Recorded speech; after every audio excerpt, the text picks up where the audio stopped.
সাংবাদিক গোলাম সরোয়ারকে অপহরণের বিচার ও সাবেক ভূমিমন্ত্রী জাবেদের ভাই আনিসুজ্জামান রনির দায়ের করা মিথ্যা মামলা প্রত্যাহারের দাবিতে মানববন্ধন ৫ অক্টোবর চট্টগ্রাম প্রেস ক্লাবে অনুষ্ঠিত হয়।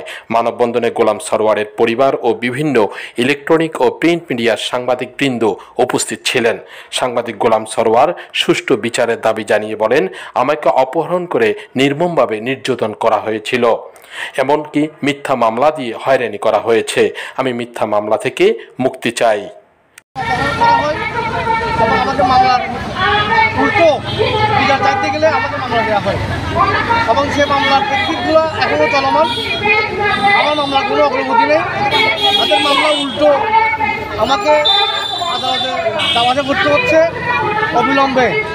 আমাদের বিরুদ্ধে দায়ের মামলা প্রত্যাহার করে আমাদের স্বাভাবিক জীবনে যেন ফিরে যায়, আমরা সেই কামনা করি। 16 বাংলা টিভি, চট্টগ্রাম। 16 বাংলা টিভি, আবহমান বাংলার